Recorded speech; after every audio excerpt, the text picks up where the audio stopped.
Arĩmi a iria gũkũ bũrũri-inĩ makoretwo magĩtangĩka thutha wa kwaga kũrĩhwo mbeca ciao nĩ kambuni ya iria ya KCC thutha wa kambuni ĩno gũkorwo ĩgĩthiĩ hathara o mwaka.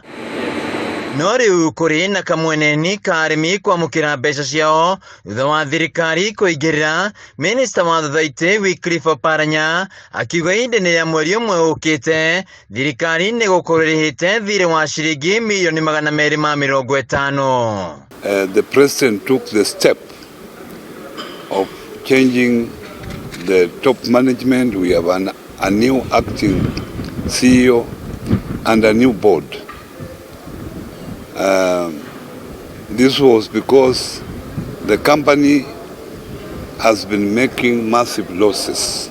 Akiaria rĩ mwena wa Naivasha thutha wa gũcemania na ũrũgamĩri mwerũ hamwe na bodi ya kambuni ĩno, Oparanya augĩte kambuni ĩno ĩkoretwo ĩgĩthiĩ hathara o mwaka, ũndũ ũrĩa ũcũngĩrĩirie arĩmi gũthiĩ na mbere na gũtangĩka, no rĩu thirikari nĩ ĩingĩrĩire. Decided to have a new financial model that will ensure that farmers are paid on time, and I have instructed the board to have a meeting on Monday to find a viable way of making sure farmers at least paid have their money immediately they deliver milk, and thereafter within 2 weeks they are paid the balance. Oparanya augĩte arĩmi mekwamũkĩra nuthu ya mbeca ciao matwara iria na icio ingĩ mamũkĩre thĩinĩ wa ciumia 2 ciũkĩte, oho agĩathana gũtabanio kwa ũthuthuria kwa akaunti ya kambuni ĩno.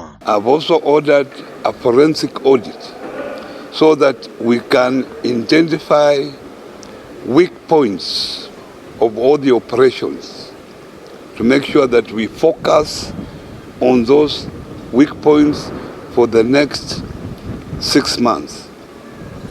I've also ordered the management, senior management, to make sure they report to the ministry every month at the end of the month, detailing all the financial operations for the month. Oparanya nĩ ateteire thogora wa iria ũrĩa kambuni ĩno ĩkoretwo ĩkĩgũra arĩmi wa ciringi 50 harĩ lita, akiuga nĩguo ũrĩ igũrũ bũrũri-inĩ. Mũrũgamĩrĩri wa ihinda kambuni-inĩ ĩno Samuel Icũra augĩte nĩ marĩkĩtie kũrĩha thirĩ wa mweri wa 7 na rĩu mararĩha thirĩ wa mweri wa 8, gũkũ nake mũikarĩri gĩtĩ wa kambuni ĩno David Maina akiuga nĩ mambĩrĩirie mĩbango ya kũgacĩrithia kambuni ĩno. Come next week, we shall be clearing the deliveries for August.